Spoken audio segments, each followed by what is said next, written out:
ये सबसे पहले कॉम्प्रिहेंशन है। तो कॉम्प्रिहेंशन पिछले 2 सेट में आप लोग का सॉल्व हुआ है। तो कॉम्प्रिहेंशन आप लोग सॉल्व करने के पहले सबसे पहले क्वेश्चन को 2 बार 3 बार अवश्य पढ़ लें। क्वेश्चन पढ़ने से पता चलेगा, माइंड में सेटअप कर लें और उसके बाद कोई कॉम्प्रिहेंशन पढ़ते चलें और आंसर उसका देते चलें। ठीक है, तो इसमें तो हम पहले इसको हम पढ़ते चलेंगे, लास्ट में आंसर देंगे, इसलिए कि आगे पीछे करने में प्रॉब्लम होगी यहाँ पर। चलिए अब हम लोग पढ़ते हैं, अच्छे से समझना है। इन टूडेज वर्क इन्वायरमेंट, आज के एपोस्ट्रोफी है यहाँ पर, इसका मतलब होता है काके की आज के वर्क इन्वायरमेंट में। इसका मतलब हुआ कि आज जो भी काम हो रहा है उसके वातावरण में, वर्क इन्वायरमेंट में, one of the key characteristics है। अब देखिए वन ऑफ, यहाँ ऑफ का मतलब क्या होता है, में से। ऑफ मीन्स होता है में से। तो one of the key characteristics है, मुख्य विशेषताओं में से एक है, दैट जो companies look for, look for means होता है खोजना, लुक फॉर मीन्स क्या होता है, खोजना। ठीक है, जो कंपनी खोजती है, दे इन देयर एम्प्लॉइज, अपने कर्मचारियों में, इज इमोशनल इंटेलिजेंस, वो आपका क्या है, इमोशनल इंटेलिजेंस है। इमोशनल इंटेलिजेंस का मतलब हो गया भावनात्मक बुद्धि, भावनात्मक बुद्धि, भावनात्मक बुद्धि। अब देखिए इसका मीनिंग हम लोग जब फिर से समझते हैं कि आज के वर्क इन्वायरमेंट में one of the key characteristics, जो जहां भी काम होता है तो काम करने का ऑफिस होता है, दफ्तर होता है, वहां के काम करने का इन्वायरमेंट होता है। तो ये इसमें बोल रहा है कि मुख्य विशेषताओं में से एक, जो बहुत सारा कैरेक्टरिस्टिक्स है, कैरेक्टरिस्टिक्स मीन्स क्या होता है, विशेषता, विशेषता। तो मुख्य विशेषताओं में से एक दैट कंपनीज लुक फॉर, जो कंपनी खोजती है, यानी कि जहां काम हो रहा है, बहुत सारे कर्मचारी हैं, तो बहुत सारा विशेषता, अलग अलग लोगों में अलग अलग प्रकार का विशेषता होता है। उसमें से एक जो कंपनी खोजती है, इन देयर एम्प्लॉइज, अपने कर्मचारियों में जो कंपनी खोजती है वो क्या है, इज इमोशनल इंटेलिजेंस, भावनात्मक बुद्धि।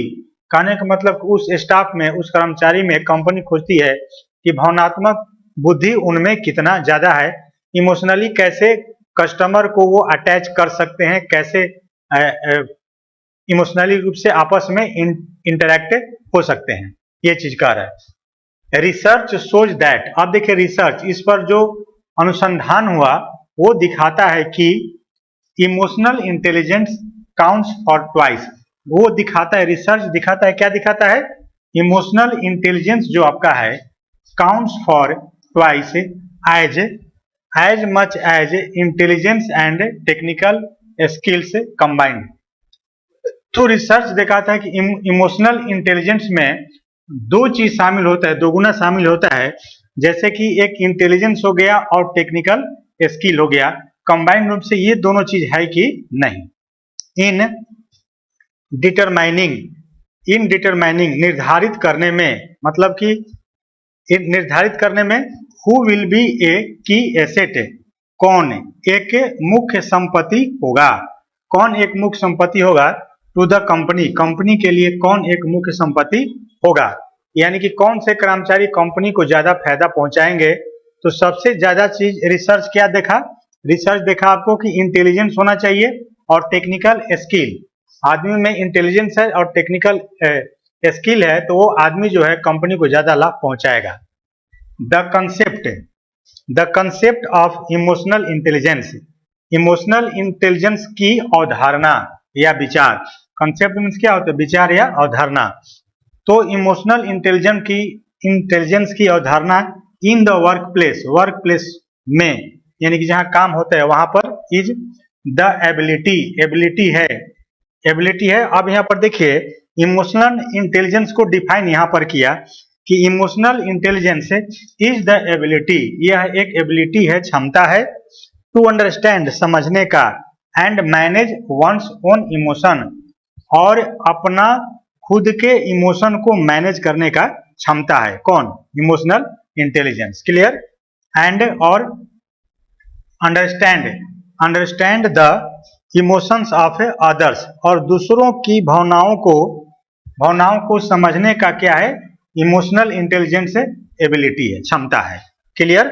तो ये इमोशनल इंटेलिजेंस को डिफाइन किया कि जहां पर भी काम होता है तो वहां पर इमोशनल इंटेलिजेंस, इमोशनली जो इंटेलिजेंट हैं लोग वो क्या करेंगे, तो क्या करेंगे, उनमें एबिलिटी होना चाहिए, क्या होने का, अंडरस्टैंड, समझने का, and manage one's own emotion, और अपना खुद के इमोशन को मैनेज करने का समझदारी होना चाहिए, एंड अंडरस्टैंड, और समझने का एबिलिटी होना चाहिए व्यक्ति में द इमोशंस ऑफ अदर्स, दूसरों के भावनाओं को समझने का एबिलिटी होना चाहिए, सो दैट, ताकि they can collaborate on share goals. यहाँ पर भरना है तो ऑप्शन में जाइएगा तो कोलाबोरेट है, COLLABORATE,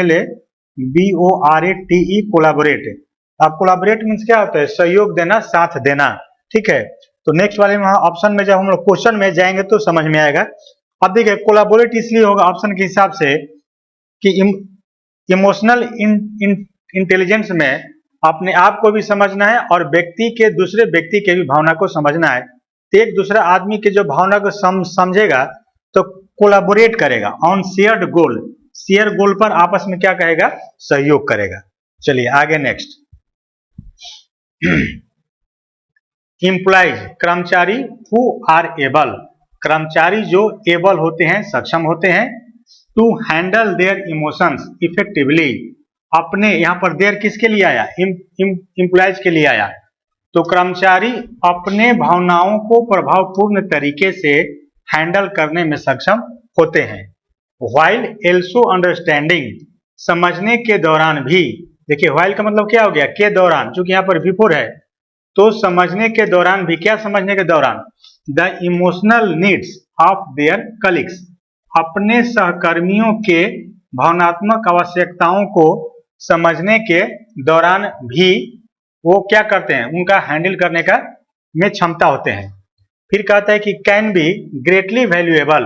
अच्छा, अब यहाँ पर व्हाइल, यहाँ थोड़ा सा तोड़कर पढ़ना पड़ेगा, यहां से यहां तक एक बार में पढ़ना है, यहां तक, आप फिर यहां से दूसरा पढ़ना है, क्योंकि यहाँ पर हेल्पिंग वर्ब है। फिर से पढ़ते हैं, एम्प्लॉइज, कर्मचारी, हु आर एबल, जो सक्षम होते हैं, to handle their emotions effectively, अपने भावनाओं को प्रभावपूर्ण तरीके से हैंडल करने में जो सक्षम होते हैं, और क्या करते हैं, व्हाइल एल्सो अंडरस्टैंडिंग, और समझने के दौरान भी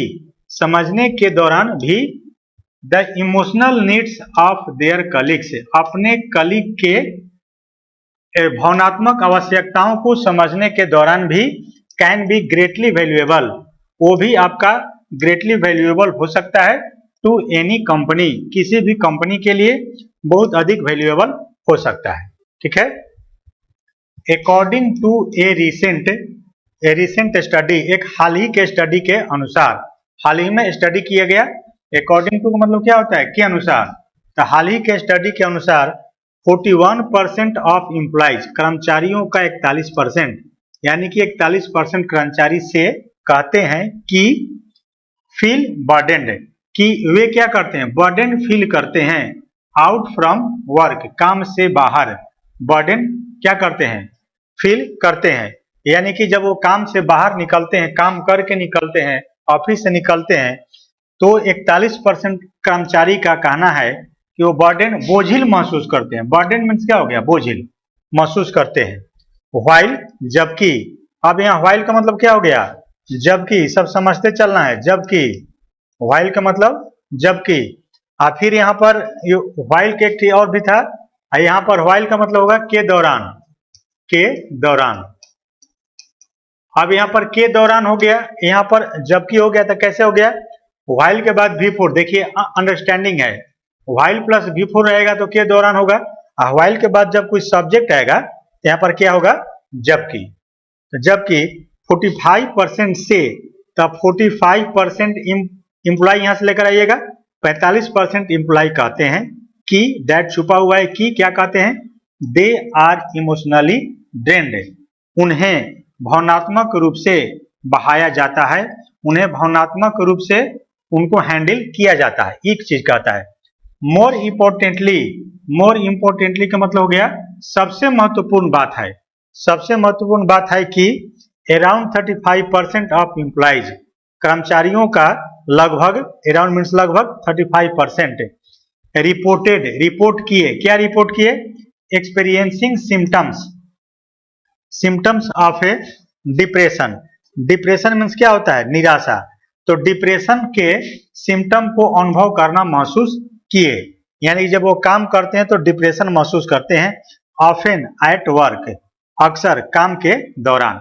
एट का मतलब क्या होता है, जब काम में लोग लीन रहते हैं, जैसे कि यू आर एट वर्क, आप काम में लीन है, आई एम एट वर्क, अब वर्तमान में कहेंगे कि आई एम एट वर्क, मैं काम में लीन हूं।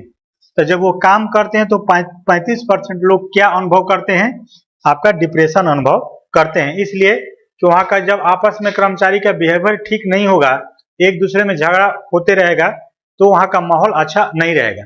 तो कुछ लोग क्या करते हैं, कुछ लोग बर्डन महसूस करते हैं, कुछ लोग आपका ये डिप्रेशन महसूस करते हैं। ठीक है, चलिए आगे। Emotional intelligence, emotional intelligence is one of the qualities.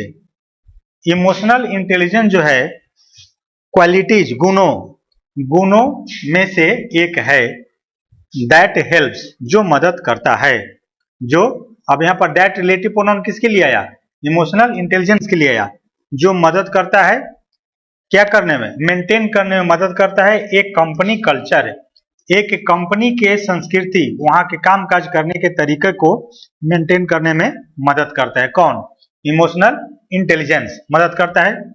Together, एक साथ, इन सच एन इन्वायरमेंट, इस प्रकार के इन्वायरमेंट में एक साथ काम करने में मदद करता है। कहीं भी आप ऑफिस में जाएंगे, कहीं भी जाएंगे, स्कूल में जाएंगे, क्लास में जाएंगे, तो 10-20 आदमी जहां 1 से 2, 3, 4, 5 जैसे जैसे आदमी बढ़ते रहेंगे, उतने आदमी जब आपस में इमोशनली अटैच रहेंगे तो क्या होगा, वहां काम करने में ज्यादा मदद मिलेगा।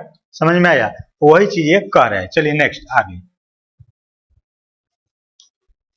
इट हेल्प्स, ये इट किसके लिए आ गया, इमोशनल, पीछे जो था उसके लिए आ गया, इमोशनल इंटेलिजेंस के लिए आ गया। तो इट हेल्प्स, यह मदद करता है एम्प्लॉइज, कर्मचारियों को मदद करता है, लिसन, सुनने में मदद करता है, टू वन अनदर, एक दूसरे को सुनने में मदद करता है। जब आपस में इमोशनली अटैच रहेंगे लोग, तो एक दूसरे को सुनने में क्या होता है, हेल्प, सुनने का मन करता है। आपस में जब झगड़ा रहता है तो हम लोग एक दूसरे को सुनना नहीं चाहते हैं। वही कहता है, मदद करता है। रिकॉग्नाइज, पहचानने में मदद करता है, एंड एड्रेस प्रॉब्लम्स, और समस्याओं, यहाँ पर जहां भी आपका क्लर्क पीओ का सेट में एड्रेस मिलेगा तो 95% आपका इसका अर्थ लगाइएगा, समस्या का समाधान करना। एड्रेस मीन्स, ऐसे एड्रेस मीन्स आपका पता भी होता है, नाउन हो गया। एड्रेस का मतलब सभा को संबोधित करना भी होता है, तो यहाँ पर क्या होगा, समस्या का समाधान करना। तो समस्या को रिकॉग्नाइज करने में मदद करता है, और एड्रेस प्रॉब्लम्स, और समस्याओं को समाधान करने में मदद करता है, विदाउट बीइंग रैटल्ड, खड़खड़ाए बिना, नाराज हुए बिना। ऐसे रैटल मीन्स क्या होता है, खड़खड़ाना, यहाँ पर होगा नाराज होना, नाराज हुए बिना आपको प्रॉब्लम को सॉल्व करने में मदद करता है। एंड अप्रोच एवरी सिचुएशन, और प्रत्येक सिचुएशन को अप्रोच करने में मदद करता है, स्थिति को अप्रोच करने में मदद करता है। कैसे, विथ जेन्युइन कंसर्न, सामान्य चिंता के साथ, सामान्य चिंता के साथ, for the feelings of others, दूसरों की भावनाओं के लिए। Managers have a significant influence, manager का महत्वपूर्ण प्रभाव होता है, ऑन द वर्कप्लेस, वर्कप्लेस पर महत्वपूर्ण प्रभाव होता है। एंड सो, और इसलिए, दे मस्ट बी, उन लोगों को, दे मस्ट बी द फर्स्ट। अब दे यहाँ पर आया, ये किसके लिए आया, मैनेजर्स के लिए आया। कॉम्प्रिहेंशन बनाते समय जितना भी प्रोनाउन आएगा, नाउन के बदले में जो प्रोनाउन आएगा उसको जरूर समझते चलना, इसलिए जब तक आप उसको समझेंगे नहीं कि किसके बदले में क्या आ रहा है तो मीनिंग ही क्लियर नहीं होगा। तो दे मस्ट बी द फर्स्ट, उन लोगों को सबसे पहले होना चाहिए, टू अंडरस्टैंड, अंडरस्टैंड करने के लिए, समझने के लिए सबसे होना चाहिए, पहले होना चाहिए। हाउ देयर ओन इमोशंस, कैसे उनका, अब देयर किसके लिए आ गया, मैनेजर्स के लिए, कैसे उनका अपना इमोशन जो है, कैन अफेक्ट, प्रभावित कर सकता है, देयर कलीग्स, उनके सहकर्मियों। कलीग मींस क्या होता है, सहकर्मी जो साथ में काम करते हैं। तो ये कहता है कि managers have a significant influence, manager के पास महत्वपूर्ण प्रभाव होना चाहिए, मैनेजर को महत्वपूर्ण प्रभाव होना चाहिए ऑन द वर्क प्लेस पर, एंड सो और इसलिए they must be the first to understand, और समझने वाले में उनको पहले होना चाहिए क्या चीज का, हाउ देयर ओन इमोशंस, कैसे उनका खुद का इमोशन, यानी कि मैनेजर जो है, मैनेजर का खुद का बिहेवियर जो है कैसे कैन अफेक्ट प्रभावित कर सकता है देयर कलीग्स, अपने कलीग को प्रभावित कर सकता है। चलिए आगे नेक्स्ट बढ़ते हैं।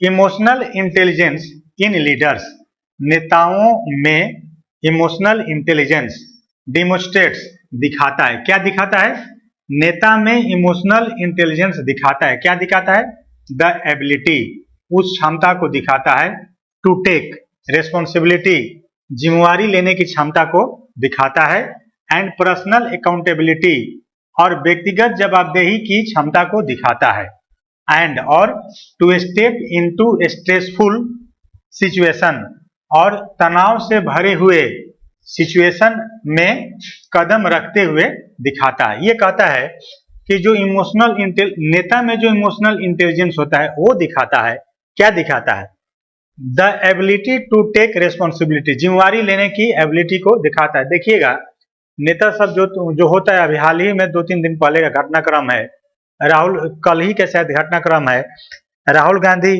स्टेशन पर जाकर के और कुली वाला ड्रेस पहन के और वो ब्रीफकेस लिए हैं, तो इसका मतलब क्या हो गया, उनका जो इमोशनल इंटेलिजेंस दिखाता है, तो क्या दिखाता है, तो दिखाता है एबिलिटी, दिखाता है टू टेक रेस्पॉन्सिबिलिटी, मतलब ये शो कर रहे हैं पूरे भारत के कुली के माध्यम से कि देखिए हम आपके कितना शुभचिंतक हैं। तो ये कैसे बता रहे हैं, ये इमोशनली इंटेलिजेंस से बता रहे हैं, समझ में आया, वही चीज कहता है। और उनका जो स्ट्रेसफुल सिचुएशन है, उनके जो तनाव से भरा हुआ स्थिति है, जो उनका कष्टकारी लाइफ है, तो उनको वो समाधान, वो ये दिखाना चाहते हैं कि वो उनका समाधान कर सकते हैं। यही हो गया emotional intelligence. Companies use a variety of methods, company जो है बहुत सारे, ए वेराइटी ऑफ का मतलब क्या होता है, बहुत सारा, कंपनी बहुत सारा तरीकों का यूज करती है, प्रयोग करती है, क्या करने के लिए, to evaluate the emotional intelligence, emotional intelligence का मूल्यांकन करने के लिए, यानी कि कौन व्यक्ति कितना इमोशनली इंटेलिजेंट है, उस चीज को उसका मूल्यांकन करने के लिए कंपनी बहुत सारा तरीकों का उपयोग करती है, यूज करती है, ऑफ देयर एम्प्लॉइज, अपने कर्मचारियों के, यानी कि आप उनके कंपनी के कर्मचारी इमोशनली कितना इंटेलिजेंट है, उनको इवेल्युएट करने के लिए कंपनी क्या करती है, कई तरह के मेथड का प्रयोग करती है। प्री एम्प्लॉयमेंट असेसमेंट, एम्प्लॉयमेंट के पहले का अनुमान, जो रोजगार देने से पहले का जो असेसमेंट होता है, अलाउ करता है क्या का, हायरिंग मैनेजर्स, मैनेजर को हायर करने में अलाउ करता है, यानी कि किसी व्यक्ति को जब हम लोग लेते हैं इंटरव्यू के माध्यम से, तो बहुत सारा चीज उसमें चेक करता है, to get the picture of a potential employees character, potential जो संभवतः कर्मचारी का जो कैरेक्टर है, उसके पिक्चर को प्राप्त करने के में मैनेजर को हायर करने में अनुमति देता है, यानी कि उनका कैरेक्टर कैसा है, तो कर्मचारी का जब पहले असेसमेंट होता है तो कर्मचारी को ले या नहीं ले इसमें मदद करता है। एंड इंटरपर्सनल स्किल्स, और इंटरपर्सनल स्किल उनका कैसा है, एज वेल भी,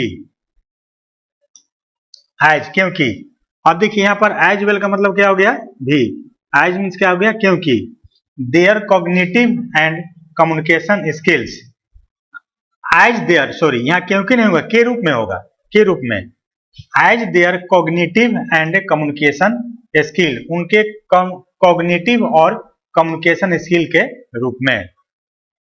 ए मोर थॉरो इवेल्युएशन, एक अधिक पूर्णतः मूल्यांकन, कैन बी मेड, किया जा सकता है, मूल्यांकन किया जा सकता है, बाय आस्किंग कैंडिडेट्स, कैंडिडेट से पूछकर मूल्यांकन किया जा सकता है, about their previous work experience, उनके पहले के वर्क एक्सपीरियंस के बारे में, के बारे में कैंडिडेट से पूछकर क्या किया जा सकता है, उनका इवैल्यूएशन किया जा सकता है। स्पेशली मुख्य रूप से रिगार्डिंग द वे, उस तरीके के संबंध में, रिगार्डिंग का मतलब के संबंध में, तो रिगार्डिंग द वे उस तरीका के संबंध में, इन विच जिसमें, दे हैंडल जिसमें वे हैंडल करते हैं, वेरियस सिचुएशंस विभिन्न तरह के परिस्थितियों को हैंडल करते हैं, एट वर्क काम के दौरान। एडिशनली इसके अलावा, एडिशनली का मतलब इसके अलावा, रेफरेंस चेक्स, रेफरेंस जो आता है वो चेक करता है, रोकता है, विथ प्रीवियस एम्प्लॉयर से, पहले के एम्प्लॉयर को या कलीग को वो चेक करता है। मे बी यूज्ड इसका भी प्रयोग किया जा सकता है, टू गेज अनुमान लगाने के लिए, the interpersonal interactions of a person एक व्यक्ति के इंटरपर्सनल आपस में जो, इंटरपर्सनल का मतलब हो गया आपस में जो इंटरेक्शन होता है, बातचीत होता है, उसका अनुमान लगाने में मदद कर सकता है। चलिए नेक्स्ट, थोड़ा टिपिकल है। With the increasing automation of jobs, job के बढ़ते हुए स्वचालन के साथ, यानी कि जॉब बढ़ेगा, जो जॉब में वृद्धि होगा उसके साथ, द ओनली रोल्स केवल एक ही भूमिका जो है, that can not be fulfilled उसको फुलफिल नहीं किया जा सकता है, बाई मशीन के द्वारा। यानी कि जो जॉब का ऑटोमेशन हो रहा है, जॉब का क्या हो रहा है, ऑटोमेशन हो रहा है, यानी कि खुद से लोग एक में छोड़कर दूसरे में चले जाते हैं, उसका क्या नहीं किया जा सकता है, can not be fulfilled, machine के द्वारा उसको, उसके भूमिका को फुलफिल नहीं किया जा सकता है, यानी कि मशीन कुछ नहीं कर सकता है।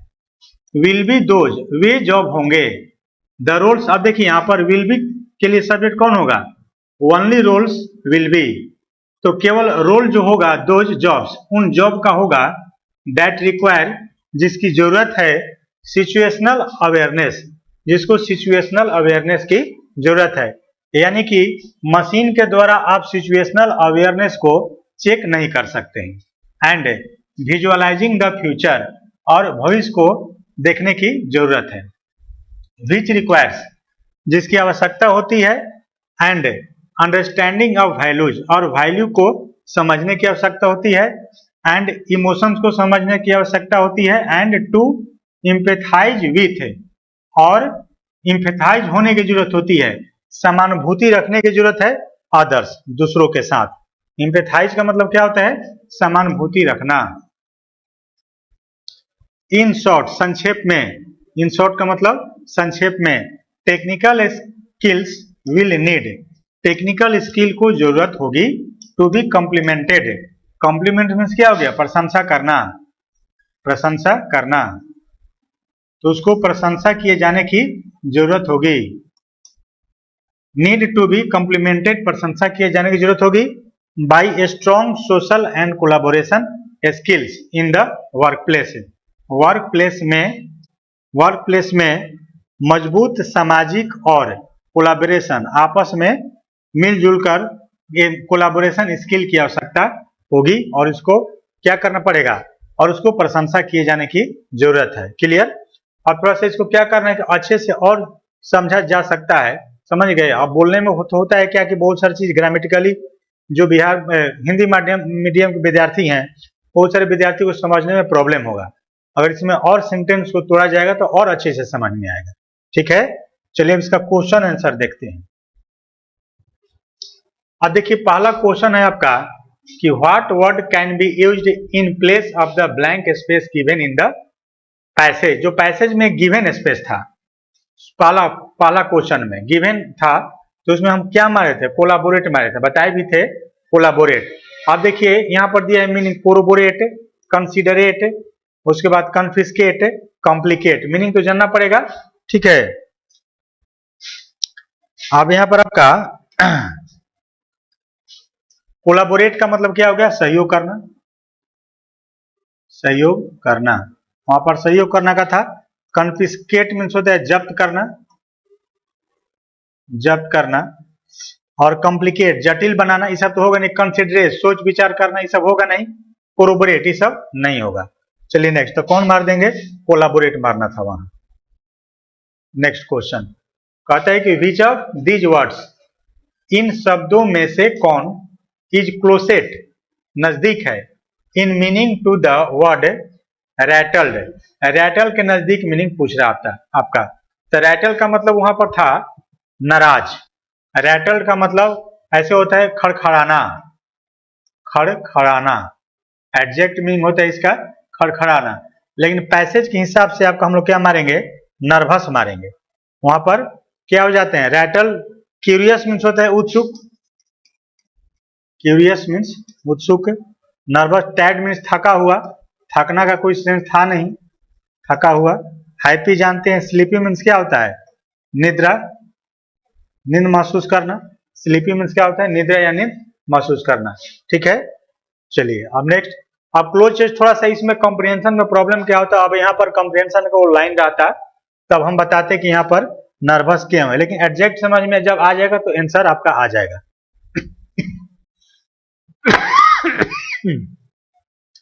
यहाँ पर कॉम्प्लीमेंटेड का एंटो देना है, कॉम्प्लीमेंटेड का, तो कॉम्प्लीमेंट मीन्स क्या होता है, प्रशंसा करना, प्रशंसा करना।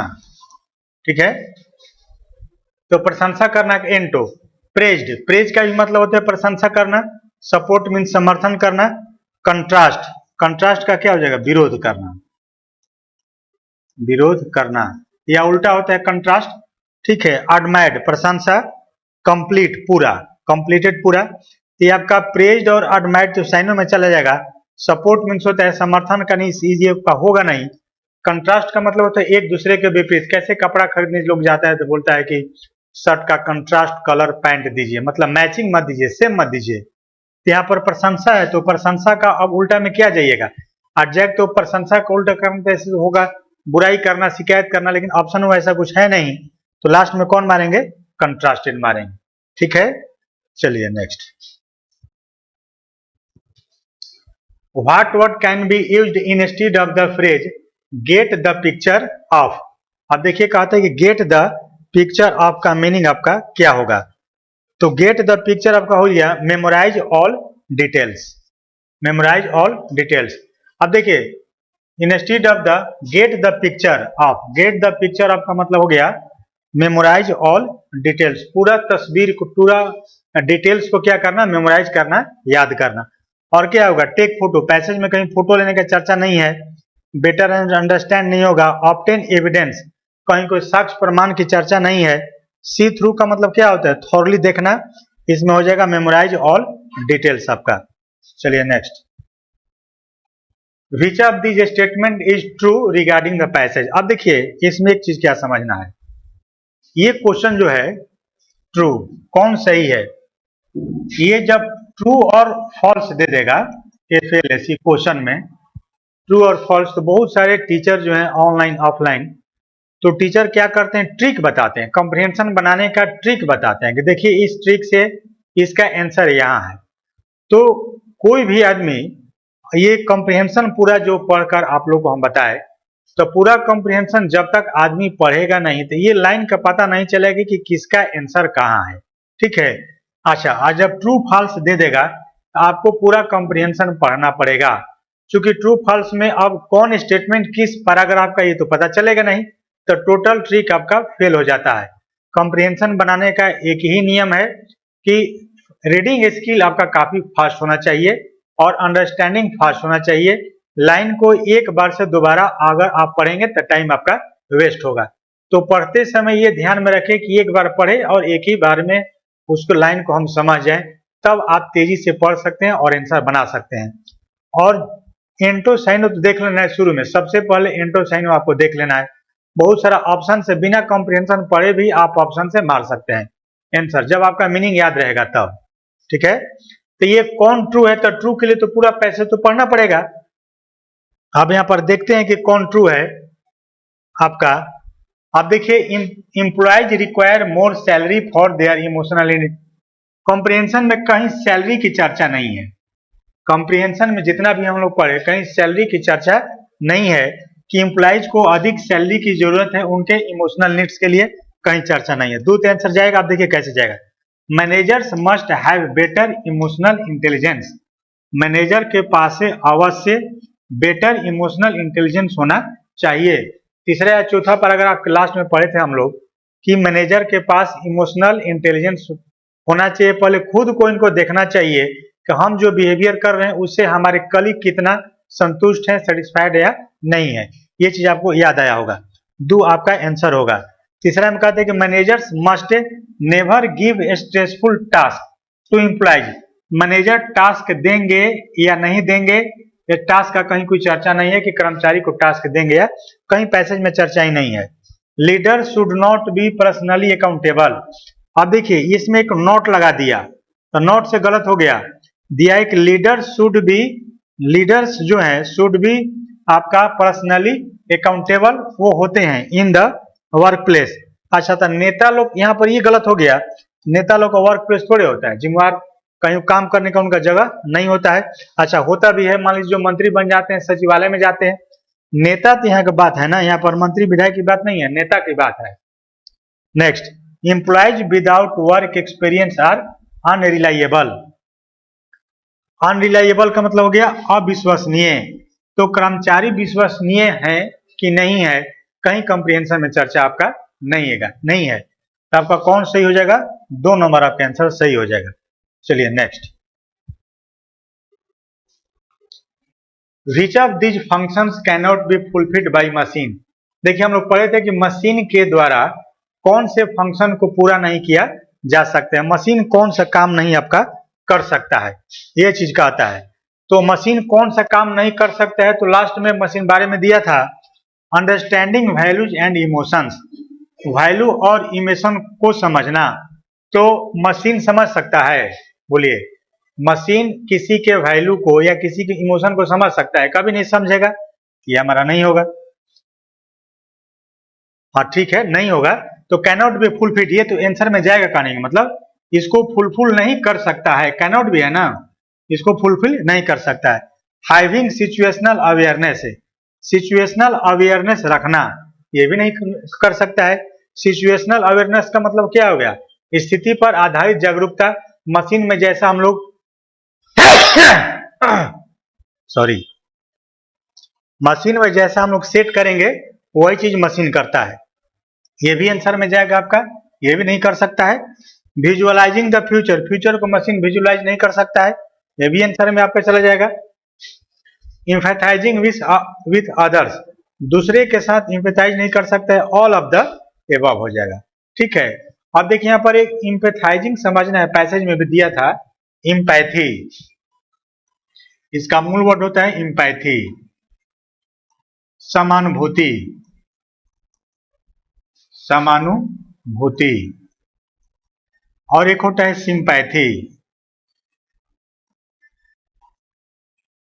ये होता है सहानुभूति, सहानुभूति। ये वर्ड खूब आता है आपका, इम्पैथी और सिंपैथी, ये वर्ड आपको बार बार मिलेगा। अब देखिए दोनों का मतलब क्या हो गया, समानुभूति और सहानुभूति। जैसे कोई मर जाता है, कोई घटना घट जाता है, तो लोग जो आकर सांत्वना देते हैं तो क्या करते हैं, वो सहानुभूति दिखाते हैं, सहानुभूति दिखाते हैं। और समान समानुभूति, इसका मतलब हो गया समान अनुभूति समान अनुभव। अब मान लीजिए कोई चीज कोई खा रहा है, समोसा खा रहा है, हम लोग भी समोसा खाए हैं, तो खाते हुए व्यक्ति को देख रहे हैं, कोई व्यक्ति खा रहा है तो उसको टेस्ट कैसा लग रहा होगा, जब हम लोग नहीं खाते हैं तब वो अनुभव कर सकते हैं कि समोसा का टेस्ट कैसा लग रहा होगा, तो उसको क्या कहेंगे, समानुभूति। सहानुभूति का मतलब क्या हो गया, सहानुभूति का मतलब किसी पर कृपा करना, किसी पर अपना भावना को दिखाना, ओ ये बहुत कष्ट में है, इनको किसी हेल्प की जरूरत है, ये वो क्या हो गया, सिंपैथी हो गया, सहानुभूति हो गया। क्लियर? चलिए next, which of this statement best conveys the tone of the passage according to. देखिए टोन का आता है, पैसेज का टोन आजकल एग्जाम में आ रहा है, पैसेज का टोन आपका क्या है। ठीक है, किसी दिन क्लास होगा कॉम्प्रिहेंशन का, तो स्पेशली उसका 1-1.5-2 घंटे का क्लास होगा, तो बताएंगे उसमें कि आपका टोन कैसे बताएंगे, पैसेज का टाइटल कैसे देंगे, उसका शीर्षक आता है, ये सब क्वेश्चन टफ होता है। ठीक है, तो देखिए टोन, तो टोन देने के लिए आपको अंडरस्टैंडिंग होना जरूरी है। तो इसमें आपका हो जाएगा 3 नंबर हो जाएगा better emotional management improves work culture. जितना भी हम लोग कॉम्प्रिहेंशन में पढ़े तो इमोशनल के बारे में पढ़े कि जब आपका इमोशनली अटैचमेंट किसी के साथ अच्छा रहेगा तो काम आपका अच्छा होगा, वर्क प्लेस पर काम आपका बेटर होगा। वही चीज कहते हैं कि बेटर इमोशनल मैनेजमेंट, अच्छा इमोशनल का मैनेजमेंट इम्प्रूव करता है, वर्क कल्चर को इम्प्रूव करता है। तो इसका 3 नंबर हो जाएगा टोन इसका। चलिए नेक्स्ट क्वेश्चन में है which of this word is closest in the meaning the opposite of the phrase burn out. देखिए बर्न आउट का यहाँ पर क्या देना है, closest in meaning to the opposite of the phrase burn out. Burn out का नजदीक वाला अपोजिट देना है। यहाँ पर क्या देना है, अपोजिट देना है बर्न आउट का। तो बर्न आउट का क्या था, ऐसे लग रहा है कि जला हुआ महसूस होना, वर्क प्लेस पर जला हुआ महसूस हम लोग करते हैं। बोझ वर्क को जब वर्क को जला हुआ, यहाँ पर वर्क प्लेस पर जला हुआ महसूस करते हैं, मतलब काम को जब बोझिल महसूस करते हैं तो अंदर से फीलिंग ठीक नहीं होता है, फीलिंग अच्छा महसूस नहीं होता है। ठीक है, तो यहाँ पर एग्जॉस्टेड का मतलब हो गया थका हुआ, थका हुआ। यहाँ पर ओवरलोड बहुत अधिक काम हो गया, टायर्ड मीन्स थका हुआ, फैटिक मीन्स थका हुआ। तो ये सब तो आपका सही हो गया ना, ओवरलोड होगा ना, इनवाइगोरेट हो जाएगा ऊर्जावान बनाना, ऊर्जावान बनाना, ऊर्जावान बनाना, बनाना ये एक एक्स्ट्रा लिखा गया, ऊर्जावान बनाना आपका हो जाएगा, कौन हो जाएगा, इनवाइगोरेट हो जाएगा। ठीक है, बर्न आउट का जो हम लोग थके हुए हैं तो उसका क्या हो जाएगा, ऊर्जावान बनाना। चलिए नेक्स्ट, अब नेक्स्ट आपका आ गया कॉमन एरर। कॉमन एरर, ठीक है, तो अब कॉमन एरर कैसे बनाएंगे, मीनिंग तो समझते ही चलेंगे, ग्रामर का इसमें तो ग्रामर का यूज करना है। इसका पहले भी 2 सेट में कॉमन एरर हुआ था, सीखना है। Too often picnic preparation consist of throwing together some sandwiches and grabbing a apple. यहाँ पर गलत हो गया, ए एप्पल कैसे होगा, क्या होगा, एन एप्पल। एप्पल के पहले एन लगाएंगे ना, एप्पल के पहले क्या लगाएंगे, एन लगाएंगे। तो एरर बनाते समय अगर इस टाइप से एरर आपका मिल जाएगा तो इसमें मीनिंग वगैरह समझने की कोई आवश्यकता नहीं है, क्योंकि डायरेक्ट आंसर आपका मिल गया। जब आंसर नहीं मिलेगा तब आपको उसके हिंदी कीजिए, बाएं दाएं कीजिए, आपको समझ में आएगा। चलिए नेक्स्ट में कहता है the conference will give us an opportunity to exchange information with other researchers. अब देखिए नाउन चैप्टर में पढ़ना है, इंफॉर्मेशन में एस नहीं लगाते हैं।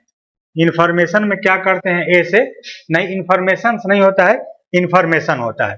ठीक है, तो the conference will give us, conference हमें देगा, क्या देगा, एन अपॉर्चुनिटी, एक अवसर देगा, टू एक्सचेंज, आदान प्रदान करने का अवसर देगा, इंफॉर्मेशन, सूचना, सूचना विथ अदर रिसर्चर्स। एक दिन चर्चा हुआ था, इसका हिंदी बताने के लिए बताए थे। तो जितना भी प्रीपोजिशन है, देखिए कि यहाँ प्रीपोजिशन है और एक प्रीपोजिशन कहाँ पर है, यहाँ है, बीच में कहीं कंजंक्शन नहीं है, तो क्या करेंगे, उल्टा चलेंगे, पहले कॉन्फ्रेंस को बोलेंगे, फिर लास्ट वाला प्रीपोजिशन से यहाँ से आप ऐसे चलेंगे, ऐसे इसको ध्यान में रखिएगा। आपका ये एडजेक्ट मीनिंग लेकर आएगा, हेल्पिंग वर्ब तक आ जाएंगे। देखिए करते हैं, कॉन्फ्रेंस जो सम्मेलन होता है, कॉन्फ्रेंस से दूसरे अनुसंधानकर्ताओं के साथ सूचना को आदान प्रदान करने के लिए एक अवसर प्रदान करेगा, एक अवसर देगा।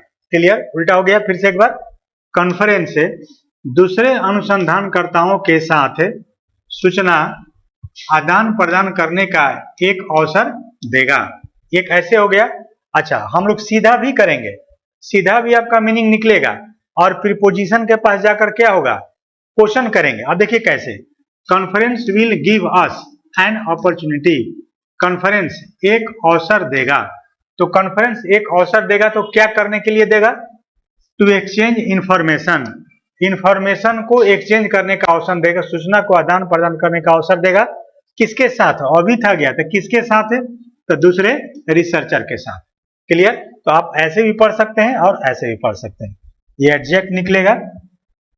चलिए next, one of the AIIMS, आप एम में एस लगा दीजिएगा, चूंकि जानते हैं कि वन ऑफ प्लस क्या होता है, plural countable noun, plural countable noun plus singular verb, singular verb. यहाँ पर वन ऑफ के बाद एम जो है, एम तो यहाँ पर एस नहीं लगा हुआ है ना, तो one of the AIIMS of A ethnography is. अब सिंगुलर वर्ब कौन हो गया यहाँ पर, इज हो गया, यहाँ पर आ गया। तो इथनोग्राफी के लक्ष्यों में से एक है, इथनोग्राफी की, देखिए उल्टा कर रहे हैं हम, तो इथनोग्राफी के उद्देश्यों में से एक इज है, क्या है, टू कंट्रीब्यूट, कंट्रीब्यूट करना, योगदान देना है, टू एन अंडरस्टैंडिंग, अंडरस्टैंडिंग में क्या करना है, योगदान देना है, ऑफ द ह्यूमन रेस, मानव जाति के अंडरस्टैंडिंग में योगदान देना है। ठीक है, क्लियर। अब कैसे बोले कि उल्टा चलना है, तो ये जब वर्ब आपका है, ये वर्ब, तो यहाँ तक, यहाँ से यहाँ तक क्या हो गया, ये आपका सब्जेक्ट हो गया। अब किससे जुड़ गया, प्रीपोजिशन से। प्रीपोजिशन से जब नाउन जुड़ा रहेगा, सब्जेक्ट जुड़ा रहेगा, तो अंतिम वाला प्रीपोजिशन से इसमें भी उल्टा करते हैं, ऐसे चलते हैं। इथनोग्राफी के लक्ष्यों में से एक क्या है, ह्यूमन रेस के अंडरस्टैंडिंग में कंट्रीब्यूट करना है, योगदान देना है। ऐसे हो गया। तो आंसर आपका क्या करने, एम में एस लगा देंगे, आपका कौन हो जाएगा, बी हो जाएगा।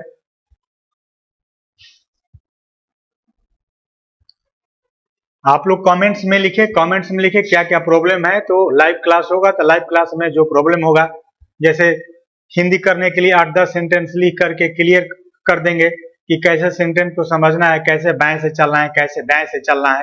तो कमेंट्स में कुछ कुछ लिखिएगा, तब समझ में आएगा कि क्या क्या प्रॉब्लम हो रहा है। इफ यू विल इट, अब देखिए ये कंडीशन में टेंस में पढ़ना है, टेंस में पढ़ना है ग्रामर में, कि जब इफ लग जाएगा, कोई भी शर्त लग जाएगा, तो उसका प्रयोग किस में करेंगे, प्रेजेंट इंडेफिनिट में करेंगे, विल को हटा देंगे यहाँ से। आप फ्यूचर में हिंदी होगा, ग्रामर का रूल भी है कि यदि दो वाक्य फ्यूचर में होता है और एक में शर्त लगा रहता है और एक में शर्त नहीं लगा रहता है, मतलब उसका रिजल्ट रहता है, तो जिसमें शर्त लगा होता है उसको प्रेजेंट इंडेफिनिट से बनाते हैं, और बिना शर्त वाले को फ्यूचर इंडेफिनिट से बनाते हैं। ये टेंस में पढ़ना है। तो इसमें शर्त लग गया, तो शर्त लगेगा तो इसको प्रेजेंट इंडेफिनिट से बनाएंगे। इफ यू ईट, यदि आप खाएंगे, योर ब्रेकफास्ट, अपने ब्रेकफास्ट को खाएंगे या लेंगे, तो छुपा हुआ यहाँ पर, तो ई विल बी अलाउड, तो आपको अनुमति दिया जाएगा, आपको अलाउ किया जाएगा, टू वॉच टेलीविजन, टेलीविजन देखने के लिए आपको अनुमति दिया जाएगा। तो ये इफ से आपका कंडीशन हो गया, इफ से क्या हो गया, शर्त लग गया, शर्त लग गया तो यहाँ पर विल को हटा देंगे, प्रेजेंट इंडेफिनिट में भेज देंगे। कौन आंसर हो जाएगा, एक हो जाएगा। जब हम लोग नेक्स्ट क्वेश्चन पढ़ते हैं, क्लोज टेस्ट, ये आपका क्लोज टेस्ट का क्वेश्चन है। पहले इसका मीनिंग लिखते हैं। वॉलंटियर का मतलब क्या हो गया, स्वयं सेवक, स्वयं सेवक होता है वॉलंटियर, मीन्स स्वयं सेवा करने वाला, स्वयं सेवक। सजेस्ट, सलाह देना, तो सब लोग जानता है, सलाह देना।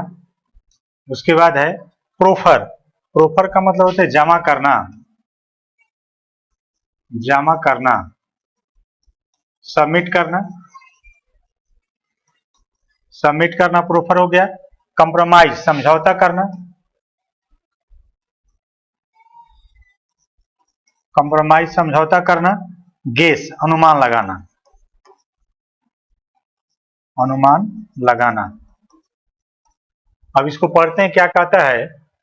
सपोज, मान लीजिए, यू पुट $100, $100, आप $100 रखते हैं इन ए सेविंग्स अकाउंट, सेविंग अकाउंट में आप रखते हैं।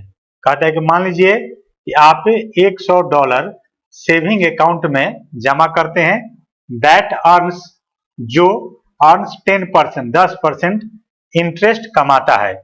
यानी कि इस पर आप $100 आप सेविंग अकाउंट में रखते हैं, तो 10% वह इंटरेस्ट वो कमाता है प्रत्येक वर्ष। एक वर्ष में कितना इंटरेस्ट मिलता है, 10%। आफ्टर 5 ईयर्स, तो कहता है कि 5 वर्ष के बाद, आफ्टर 5 ईयर्स, 5 वर्ष के बाद, हाउ मच, कितना, विल यू हैव, आपके पास होगा। बोलता है कि आपके पास 5 वर्ष के बाद कितना होगा। ये क्वेश्चन हो गया। सपोज कीजिए, सपोज ये आपका एक मैथ का क्वेश्चन हो गया। तो मैथ के क्वेश्चन में आपका हो गया। अब क्वेश्चन क्या कहता है कि मान लीजिए कि यू पुट $100, आप $100 एक सेविंग अकाउंट में रखते हैं, जो कि आपका 10% इंटरेस्ट उस पर मिलता है, और 5 वर्ष के बाद ये कोच कहता है कि आपका कितना होगा। आप सभी को क्या करना है, जवाब देना है। दिस वाज ए क्वेश्चन, यह एक प्रश्न था, पोज्ड जो रखा गया था, in a multiple choice quiz, एक मल्टीपल चॉइस क्विज में क्वेश्चन को रखा गया था, by Standard and Poor's, Standard और पुअर के द्वारा। अब देखिए स्टैंडर्ड एंड पुअर्स यहाँ पर है, ये कोई संस्था का नाम हो गया पुअर्स, ए रेटिंग एजेंसी। यहाँ पर कॉमा जब दे दिया था, यहाँ पर क्या छुपा हुआ है, दैट इज ये तो दिया ही हुआ है, that is A rating agency, जो कि एक रेटिंग एजेंसी है। तो रेटिंग एजेंसी कौन है, स्टैंडर्ड एंड पुअर्स क्या है, एक रेटिंग एजेंसी है जो कि एक क्वेश्चन देती है। चलिए द आंसर से, जब क्वेश्चन जब शुरू में दे दिया गया, तब जनरल सी बात है क्या आएगा, आपका जवाब आएगा। अब मीनिंग में देखिए, द आंसर्स वेयर, यहाँ पर वर लिखा, आंसर्स के बाद यहाँ पर क्या लिखा, वर लिखा, यानी कि आपका क्या होना चाहिए, द आंसर से, इसमें प्रोफर्ड हो जाएगा, प्रोफर। अब देखिए प्रोफर का मतलब होता है जमा करना, सबमिट करना, आंसर को जमा करना। तो the answers proffered, answers that were, अब यहाँ पर क्या छुपा है, आपका दैट वेयर छुपा हुआ है, दैट वेयर आपका छुपा हुआ है, जीरो रिलेटिव प्रोनाउन आपका छुपा हुआ है, ठीक है। नहीं तो फिर प्रोफर्ड, डायरेक्ट प्रोफर्ड कैसे होगा, आंसर्स के बाद यहाँ पर द आंसर से, आंसर्स दैट वेयर प्रोफर्ड, जो जमा किया गया, वेयर थे। और वर्क के लिए सब्जेक्ट कौन हुआ, द आंसर्स हो गया। द आंसर्स थे क्या थे, लेस देन 150 $150, यानी कि कुछ लोग जवाब दिए कि $150 से कम होगा, एग्जैक्टली $150, और कुछ लोग जवाब दिया कि $150 होगा, एंड मोर देन $150, और कुछ लोग ये भी जवाब दिया कि $150 से ज्यादा होगा। तो इसमें क्या करेंगे, प्रोफर्ड करेंगे। आप देखिए ऑप्शन को छांटते हैं, द आंसर्स वॉलंटियर, वॉलंटियर कैसे होगा, वॉलंटियर का मतलब होता है स्वयं सेवा करने वाला, जो बिना पैसा लेकर सेवा करते हैं उसको क्या कहते हैं, वॉलंटियर बोलते हैं। सजेस्ट होगा नहीं, आंसर्स, अगर आप मान लीजिए आंसर्स सजेस्ट डालते हैं, प्रश्न जवाब देता है, तो ये प्रश्न जो है जवाब किसको देता है, फिर आप कहाँ पर वर भी है, तो दोनों कैसे होगा, नहीं होगा। कॉम्प्रोमाइज का मतलब होता है समझौता करना, जब दो आदमी में झगड़ा होता है तो समझौता होता है, कॉम्प्रोमाइज होता है। गेस मीन्स होता है अनुमान लगाना, ये नहीं होगा आपका, ठीक है। तो यहाँ पर आंसर को क्या करते हैं हम लोग, जमा करते हैं, प्रोफर्ड हो गया। चलिए next, the intention was to test. अब देखिए पहले मीनिंग लिखते हैं, फेमिलियर, फेमिलियर का सब लोग जानते हैं, परिचित होता है, फेमिलियर परिचित हो गया। उसके बाद कॉम्प्रिहेंशन, कॉम्प्रिहेंशन का मतलब समझ होता है, नाउन हो गया। वैल्यू महत्व देना, डिसाइड निर्णय लेना, निर्णय लेना, डिसाइड मीन्स निर्णय लेना। अंडरस्टूड, अंडरस्टैंड का क्या हो गया, ये V2 या V3, अंडरस्टैंड मीन्स क्या होता है, समझना, ठीक है। तो द इंटेंशन, इंटेंशन था, इरादा था, तो इरादा किस चीज के लिया गया, जो क्वेश्चन दिया गया था, तो क्वेश्चन देने का इंटेंशन क्या था, वो चीज कह रहा है। The intention was to test, इरादा टेस्ट करना था, वेदर की रेस्पोंडेंट्स, रेस्पोंडेंट्स लोग कंपाउंड इंटरेस्ट। अब देखिए इरादा किया गया था, ये भी आपका पास्ट में है, इसके पहले वाला भी जो हम लोग पढ़े वो भी पास्ट में था, क्लोज टेस्ट। तो क्वेश्चन दिया गया था, तो इरादा था टेस्ट लेना कि वे लोग समझते थे कि नहीं, कि समझते हैं कि नहीं, ये पास्ट में जाएंगे हम लोग, ठीक है। उस हिसाब से आपका फेमिलियर यहाँ पर कैंसिल हो गया, डिसाइड कैंसिल हो गया। डिसाइड कैसे होगा, ठीक है, वेदर रेस्पोंडेंट्स अंडरस्टूड होगा, अंडरस्टूड कि जवाब दे, उत्तरदाता, रेस्पोंडेंट्स का मतलब क्या हो गया, उत्तरदाता, उत्तर देने वाले, तो उत्तर देने वाले ये समझते थे कि नहीं, अंडरस्टूड, अंडरस्टूड हो गया। अंडरस्टूड कंपाउंड इंटरेस्ट, यहाँ पर इंटेंशन क्या था, जो जवाब देने वाले थे उनके कंपाउंड इंटरेस्ट के बारे में जानना था, कि जो जवाब देने वाले हैं वो कंपाउंड इंटरेस्ट जानते हैं कि नहीं, क्लियर। इन एडिशन टू के अलावा, बेसिक मैथमेटिक्स, बेसिक मैथमेटिक्स के अलावा कंपाउंड इंटरेस्ट को टेस्ट करने के लिए प्रश्न को दिया गया था। Clear? Also not that many did, अब देखिए क्या कहते हैं, also not that many did, और अनेक जो है इसे नहीं भी किए, यानी कि बहुत सारे लोग ऐसे भी थे जो कि इसका जवाब नहीं दिए। चलिए नेक्स्ट आप देखो, ट्रूथफुली, ट्रूथफुली मीन्स क्या हो गया, सच में, करेक्टली तो सब जानते हो, फ्लॉलेस दोष रहित, इसका मतलब होता है दोष रहित, दोष रहित हो गया। प्रिसाइजली संक्षिप्त में, संक्षेप में या संक्षिप्त में। इनस्टीड के बदले में, के बदले, इनस्टीड का मतलब क्या होता है, के बदले, और इनस्टीड ऑफ भी होता है, इनस्टीड, इनस्टीड ऑफ भी होता है, इसका मतलब क्या होता है, के बदले में। ठीक है, दोनों में अंतर है। इनस्टीड जहां भी मिलेगा उसके बाद कॉमा का प्रयोग होता है, इनस्टीड ऑफ रहेगा तो उसके बाद नाउन का प्रयोग होगा। अब देखिए क्या कहता है, जस्ट 1/3 ऑफ देम, उन लोगों में से केवल 1/3 आंसर्ड जवाब दिए, आंसर जवाब दिए, कितना का जवाब दिए, 3 का जवाब दिए, out of 5 similar multiple choice questions, यानी कि इसी प्रकार का मल्टीपल चॉइस क्वेश्चन था कितना, 5 आउट ऑफ मीन्स क्या हो गया, में से, आउट ऑफ मीन्स क्या होता है, में से। ठीक है, तो कहते हैं कि जस्ट 1/3 ऑफ देम, उन लोगों में से ठीक 1/3 जवाब दिए, 3 का जवाब दिए, 5 में से 3 का जवाब दिए, और इसी प्रकार का 5 मल्टीपल चॉइस क्वेश्चन दिया गया था और 3 का जवाब दिए। अब इसमें कैसे जवाब दिए, करेक्टली, करेक्टली। अब देखिए आंसर का जवाब देना है, क्वेश्चन का जवाब देना है, तो ट्रूथफुली तो होगा नहीं, सच में नहीं होगा, आपका करेक्टली होगा, क्योंकि प्रश्न क्वेश्चन जो होता है या तो गलत होता है या सही होता है, तो करेक्टली जवाब दिए, सही सही जवाब दिए, दूसरा ही ये तो होगा नहीं, प्रिसाइजली संक्षेप में जवाब दिए तो बिल्कुल नहीं होगा, करेक्टली होगा। अब देखिए यहाँ पर करेक्टली एक चीज और समझ लेना है, यहाँ पर ये एल वाई लगा हुआ था, क्या हो गया, एडवर्ब हो गया। तो ये एडवर्ब जो है किसका विशेषता बताएगा, या तो वर्ब का बताएगा या एडजेक्टिव का बताएगा। तो ये एडवर्ब जो विशेषता बता रहा है, ये एडवर्ब आपका किसका बता रहा है, आंसर्ड का। ठीक है, कि 1/3 ऑफ देम आंसर्ड करेक्टली, उनमें से 1/3 जो है सही सही जवाब दिए। ठीक है, अब देखिए थोड़ा प्रॉब्लम क्या होगा कि यहाँ पर क्वेश्चन है, क्वेश्चन तो नाउन है ना, तो नाउन के बाद यहाँ पर क्या कर दिया, एडवर्ब कर दिया, लेकिन अब देखना है कि किसका विशेषता बता रहा है, आंसर्ड का विशेषता बता रहा है।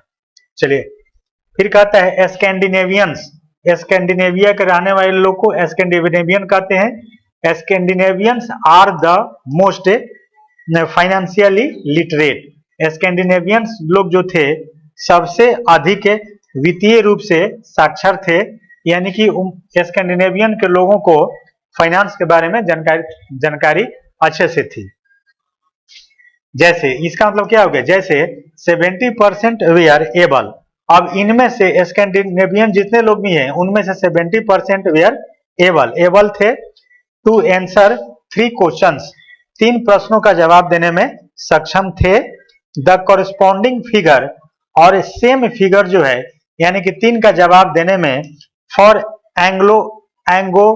एंगोलन्स एंड अल्बानियंस वाज 15%। इसका मतलब ये हुआ कि जो स्कैंडिनेवियन लोग थे वो 70% 3 क्वेश्चन का जवाब दिए थे, और एंगोलन्स एंड अल्बानियंस जो लोग थे ये मात्र 15% ही 3 क्वेश्चन का जवाब दिए थे। क्लियर, तो इसमें हम लोग करेक्टली मार दिए। नेक्स्ट अब देखिए क्या कहता है, व्हाइल, जबकि education plays a large role in determining financial, अब देखिए डिटरमाइनिंग होगा, डिटरमाइन का मतलब क्या होता है, निर्धारण करना, निर्धारण करना, डिटरमाइन मीन्स निर्धारण हो गया। शेप, रुख रेख, कवर, कवर मीन्स कवर करना, ढकना, पार्टिसिपेट मीन्स क्या हो गया, हिस्सा लेना। अब देखिए ग्रामर में यहाँ पर इन है, इन क्या होता है, प्रीपोजिशन था, प्रीपोजिशन के बाद क्या होता है, V4, प्रीपोजिशन के बाद अगर वर्ब है तो प्रीपोजिशन के बाद क्या होगा, V4 होगा। ठीक है, तो कहता है कि यहाँ पर शेप तो आपका कैंसिल हो गया, V4 है नहीं, आपका डिस्कवरिंग हो सकता है, पार्टिसिपेटिंग हो सकता है, डिटरमाइनिंग स्टैंडर्ड भी नहीं होगा। ठीक है, अब देखो, while education plays a large role, अब यहाँ पर प्ले शब्द का प्रयोग हो गया, एक बड़ा भूमिका निभाता है, तो फिर पार्टिसिपेटिंग नहीं होगा। पार्टिसिपेट का भी मतलब क्या होता है, हिस्सा लेना या भूमिका निभाना, ये भी आपका गलत हो जाएगा। अच्छा, डिस्कवर है, तो डिस्कवर कैसे होता है, डिस्कवर खोज करना, हम लोग खोज किस चीज का करते हैं, जो जो विलुप्त है, जो विलुप्त है और उसको पता लगाते हैं, खोजते हैं। जैसे एक डिस्कवरी चैनल आता है, तो पहले से वो चीज अस्तित्व में रहता है और उसका हम लोग खोज करते हैं, तो उसके लिए क्या शब्द का प्रयोग करते हैं, डिस्कवर का प्रयोग करते हैं। चलिए, इसका होगा, जबकि शिक्षा जो है प्लेज ए लार्ज रोल, बहुत बड़ा, ए लार्ज का मतलब क्या होगा, बहुत बड़ा भूमिका निभाता है, इन डिटरमाइनिंग, निर्धारण करने में, फाइनेंशियल लिटरेसी, वित्तीय साक्षरता को निर्धारण करने में बहुत बड़ा रोल अदा करता है। कौन करता है, एजुकेशन करता है। The link with GDP, GDP के साथ इसका साठगांठ, लिंक गठजोड़, पर पर्सन प्रति व्यक्ति, is also remarkably strong, GDP के कहता है कि प्रति व्यक्ति जीडीपी के साथ लिंक भी इसका विशिष्ट रूप से मजबूत है। ठीक है, किसका, एजुकेशन का। रिसर्च शोज दैट, रिसर्च दिखाता है कि इन डेवलप्ड कंट्रीज, विकसित देशों में, विकसित देशों में, विकसित देशों में knowledge a U shaped curve, अब देखिए नॉलेज जो है दिखाता है, फॉलोज, फॉलो करता है। अब ऑप्शन हम लोग छांटते हैं, ऑप्शन छांटते हैं, तो रिसर्च शोज, यहाँ पर ये प्रेजेंट इंडेफिनिट में हो गया दैट, की इन डेवलप्ड कंट्रीज, विकसित देशों में नॉलेज, जब ये नॉलेज आ गया, ये तो अनकाउंटेबल नाउन हो गया, तो अनकाउंट, ये पास्ट वाला गेंड कैसे होगा, गेंड मिडिल लग गया, इसलिए नहीं होगा। यहाँ पर सोच है, प्रेजेंट इंडेफिनिट में है, ये अब यहाँ से यहाँ तक सेंटेंस किस में होगा, प्रेजेंट एक्शन में ही होगा। अच्छा, एबाइड, एबाइड का मतलब क्या होता है, पालन करना, ये तो नहीं होगा, पालन करना। ठीक है, क्रिएट फिर आपका नहीं होगा, क्रिएट, क्रिएट मीन्स क्या होगा, निर्माण करना, ये जब अनकाउंटेबल नाउन है, थर्ड पर्सन सिंगुलर है, तो एस वाला ही कोई आएगा, या तो ये आएगा या ये आएगा। ठीक है, डेवलप्स भी आ सकता है आपका, डेवलप मीन्स क्या होता है, विकसित करना। तो रिसर्च दिखाता है कि इन डेवलप्ड कंट्रीज, विकसित देशों में नॉलेज फॉलोज, नॉलेज जो है फॉलो करता है ए यू शेप्ड कर्व, एक यू आकार का यू शेप्ड कर्व को फॉलो करता है, with middle aged adults, middle aged adults के साथ यू आकार का शेप को फॉलो करता है। फॉलो मीन्स क्या हो गया, अनुसरण करना, अनुसरण करना, अनुसरण करना, फॉलो करता है, परफॉर्मिंग बेस्ट, जो कि अच्छा प्रदर्शन कर रहे होते हैं। व्हाइल, जबकि इन डेवलपिंग कंट्रीज, जबकि विकासशील देशों में, फाइनेंशियल लिटरेसी, जो वित्तीय साक्षरता है, इज बेस्ट, सबसे अच्छा है, एमोंग द यंग, यंग के बीच में सबसे अच्छा है। बट, लेकिन, वरिंगली, चिंताजनक रूप से, मेनी कंट्रीज, बहुत सारे देश जो है, remain in a 1960 time warp, लेकिन यहाँ पर कहता है कि चिंता की बात है कि बहुत सारे देश रह जा 1960 के दशक वाले सोच में रह जाते हैं। अब यहाँ पर एक चीज समझना है, यहाँ पर यू टर्न का समझना है कि यू टर्न क्या होता है, यू शेप्ड, जैसे बिजनेस में होता है कि कोई बिजनेस गिरता है या फिर ऊपर जाता है, ऐसे यू शेप में, यू शेप, वी शेप, ऐसे कुछ बिजनेस वाला में यूज होता है यू शेप का प्रयोग। कोई बिजनेस चल रहा है, फिर गिरा, गिरने के बाद फिर धीरे धीरे धीरे धीरे क्या होता है, अप होता है, इसी को यू शेप कहते हैं। ठीक है, तो वही कहता है कि डेवलप्ड कंट्रीज में नॉलेज जो है follows a U shape, U shape curve को फॉलो करता है, यानी कि डेवलप कंट्री में लोग सीखते हैं, पहले सीखने के बाद सीखना बंद कर देते हैं, फिर सीखना शुरू करते हैं, वही हो गया यू शेप आपका। क्लियर, चलिए आगे बढ़ते हैं। अब यहाँ पर ये आ गया नेक्स्ट क्वेश्चन आपका, हाँ ग्रेज। अब ये दे दिया है आपका, ग्रेज शब्द दे दिया, अब ग्रेज का यूज देखना है कि किसमें आपका मीनिंगफुल है और ग्रामेटिकली सही है।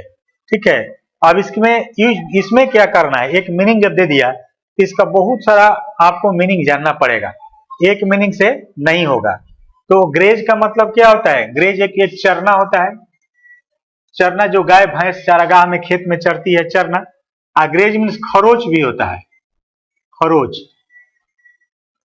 ग्रेज मीन्स क्या होता है? खरोच, हाथ पैर पर छिला जाता है, ऐसे ऐसे खरोच हम लोग बोलते हैं। अब इसका पढ़ते हैं सेंटेंस को। She was referring to the graze on his knee. She was referring, refer means क्या होता है? बताना या हवाला देना। तो वह बता रही थी टू द ग्रेज, एक खरोच के बारे में बता रही थी, ऑन हिज नी, अपने नी पर, अपने घुटना पर एक खरोच के बारे में, खरोच को बता रही, रेफर कर रही थी, यानी कि उसके घुटना पर एक खरोच था, ये बता रही थी। आंसर ए में जाएगा, आपका सही है।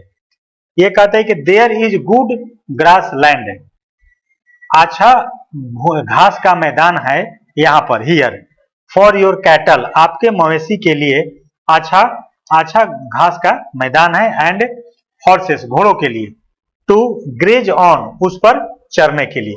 बी भी आपका आंसर में जाएगा। एक बार फिर से देखिए, there is good grassland here, यहाँ अच्छा घास का मैदान है, for your cattle and horses, आपके मवेशी और घोड़ों के लिए, टू ग्रेज ऑन, इस पर चरने के लिए। किस पर? उस ग्रास लैंड पर चरने के लिए। अब इसको देखते हैं। The police grabbed the robbers, police जो है रॉबर्स को ग्रैब कर लिया, पकड़ लिया, आफ्टर ए लॉन्ग ग्रेज, एक लंबा ग्रेज के बाद। यहाँ पर मीनिंग कोई आपका सेट नहीं कर रही, आपका नहीं होगा। कौन हो जाएगा? ए और बी हो जाएगा, बोथ ए एंड बी, दो आपका आंसर हो जाएगा। चलिए नेक्स्ट। अब देखो स्टॉक, अब स्टॉक में देखेंगे हम लोग। स्टॉक का मतलब क्या होता है? भंडार, भंडार या स्टॉक करना, जमा करना, या भंडार करना, जमा करना। ये नाउन वर्ब दोनों हो गया, स्टॉक नाउन वर्ब दोनों हो गया। कहता है कि यू शुड नॉट स्टॉक, आपको स्टॉक नहीं करना चाहिए, at other people's religious belief, दूसरे लोगों के धार्मिक विश्वास पर स्टॉक नहीं करना चाहिए। यहाँ पर मीनिंग नहीं लग रहा है, ये आपका नहीं होगा। दूसरा पढ़ते हैं। The value of the companies stock, stock market होता है, कंपनी का स्टॉक होता है, तो कंपनी के पर सफियस का मतलब का के की हो गया, कंपनी के स्टॉक का वैल्यू रोज बढ़ गया बाय 50% लास्ट मंथ, पिछला महीना 50% तक बढ़ गया। यहाँ बाई मीन्स क्या हो गया? तक हो गया। राइज का बीट हो गया रोज, बी आंसर में जाएगा आपका। द शॉप टेक्स स्टॉक, दुकान स्टॉक लेता है, मतलब कि भंडार को लेता है, एवरी वीक, प्रत्येक सप्ताह स्टॉक जमा करता है। ऑन फ्राइडे मॉर्निंग, फ्राइडे को सुबह में क्या करते हैं? प्रत्येक सप्ताह स्टॉक जमा करता है। बी एंड सी हो जाएगा आपका, both B and C 4 number answer हो जाएगा। चलिए नेक्स्ट। ड्रॉप, ड्रॉप मीन्स क्या हो गया? गिरना, गिराना, या बूंद भी होता है, बहुत सारा। अब इसमें प्रॉब्लम इसमें ये कि आपका जो है ड्रॉप का बहुत सारा मीनिंग, ये एक वर्ड का कई मीनिंग होता है, उस सब आपको जानना पड़ेगा, तब ये बनेगा, नहीं तो नहीं बनेगा। Temperatures can drop well, temperature अच्छी तरह से गिर सकता है, below freezing in mid winter, मध्य जाड़ा में, मिड विंटर में, फ्रीजिंग से, जमने से भी नीचे, फ्रीजिंग पॉइंट से भी नीचे आपका टेम्परेचर गिर सकता है, ये आंसर आएगा। यहाँ पर ड्रॉप का मतलब क्या हो गया? V1, यहाँ पर V1 का काम करने लगा। मॉडल से ए ड्रॉप ऑफ रेन, बारिश का एक बूंद हो गया। यहाँ पर ड्रॉप का मतलब क्या हो गया? बूंद। ड्रॉप मीन्स क्या हो गया? बूंद हो गया। तो बारिश का एक बूंद जस्ट लाइटेड, मतलब कि तुरंत गिरा, ऑन हिज हेड, उसके सर पर तुरंत गिरा। बी भी आपका जाएगा। Rice is the main drop grown in the area, ये आपका सेट नहीं कर रहा है। Rice is the main drop grown, चावल जो है मुख्य ड्रॉप ग्रोन है, in the area. A and B answer हो जाएगा आपका, ए एंड बी दो हो जाएगा। चलिए नेक्स्ट।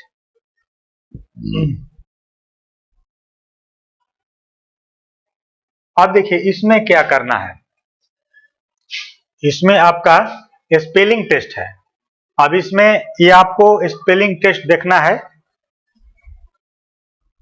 इंस्ट्रक्शन पढ़ देते हैं।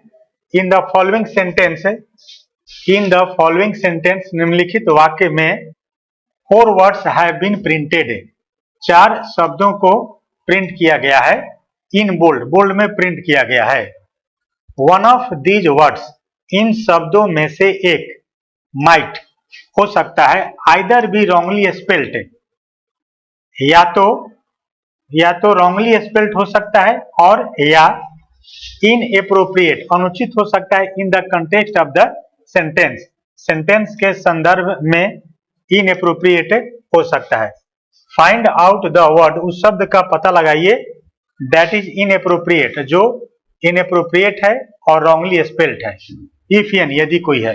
If the words printed in bold, जो बोल्ड में वर्ड प्रिंट किया गया है, are correctly spelled, correctly spelled है, and appropriate in the sentence में एप्रोप्रिएट है, then mark 5 no error as your answer. चलिए,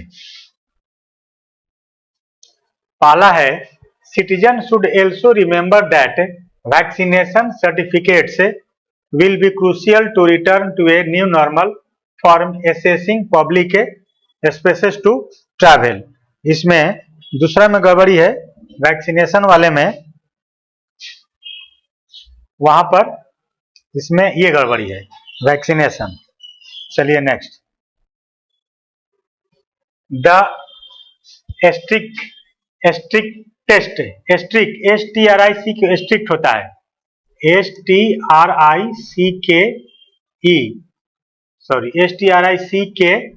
स्ट्रिक्ट टेस्ट, TEST, यहाँ पर स्पेलिंग में गड़बड़ी है। द स्ट्रिक्ट लिख करके EST जोड़ देना है। स्ट्रिक्ट कहा होता है ना, स्ट्रिक्ट कैसे बोलते हैं, वो काफी स्ट्रिक्ट है।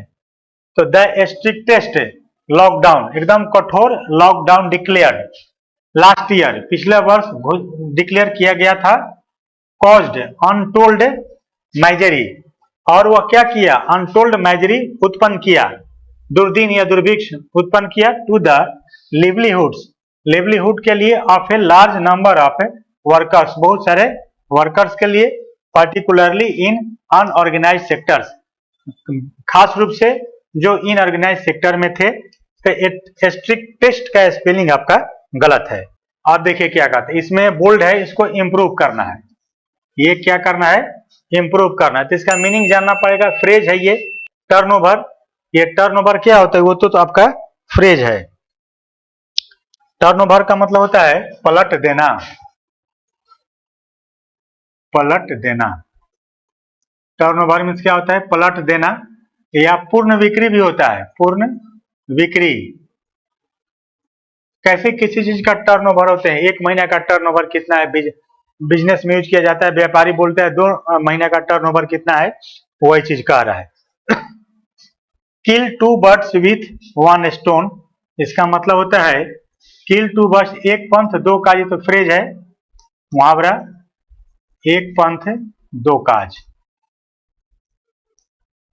एक पंथ 2 काज। एक पंथ 2 काज का मतलब होता है कि एक बार में जब मार्केट में गए तो कई काम करके आ गए। डू ए ब्राउन स्टडी, ये तो दूसरा चीज है। मेक के क्लोज से बाल बाल बचना, इसका मतलब होता है बाल बाल बचना, बाल बाल बचना, बाल बाल बचना हो गया। अच्छा, उसके बाद है आपका टर्न डाउन, अस्वीकार करना, अस्वीकार करना, टर्न डाउन का मतलब अस्वीकार करना। अब देखिए नो इंप्रूवमेंट में दिया है, तो मीनिंग इसका देखना पड़ेगा, बिना अर्थ निकाले नहीं मीनिंग आएगा, आपका नहीं आंसर आएगा। ही वॉज एबल, वह सक्षम था, to turn over the promotion, promotion को पलट देने में सक्षम था। आप देखिए प्रमोशन को पलटा जाता है कि स्वीकार या अस्वीकार किया जाता है, यहाँ पर कौन हो जाएगा, turn down. He was able to turn down, वह टर्न डाउन करने में, अस्वीकार करने में सक्षम था, प्रमोशन को, विदाउट प्रेजुडिस, बिना पक्षपात के, प्रेजुडिस मीन्स होता है पक्षपात, पक्षपात, तो बिना पक्षपात के प्रमोशन को वह अस्वीकार करने में सक्षम था। एंड, और अप्लाइड अगेन, और फिर से अप्लाई किया, सेवरल ईयर्स लेटर, अनेक वर्षों बाद, अनेक वर्षों बाद वह फिर से अप्लाई किया। ठीक है, तो कौन मारिएगा, टर्न डाउन मारिएगा। कहने का मतलब किसी का प्रमोशन करना था तो वह क्या कर दिया था, प्रमोशन को अस्वीकार कर दिया था पक्षपात किए बिना। चलिए नेक्स्ट,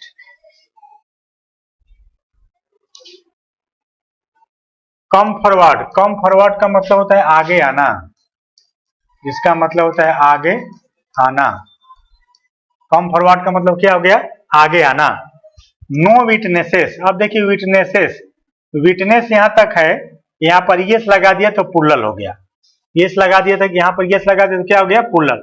तो no witnesses to the accident, दुर्घटना का कोई भी गवाह हैव कम फॉरवर्ड येट, अभी तक नहीं आया है, यहां से नो लेकर आ गया, अभी तक नहीं आया है। Despite the police appeal, police के निवेदन के बावजूद अभी तक कोई विटनेस नहीं आया है।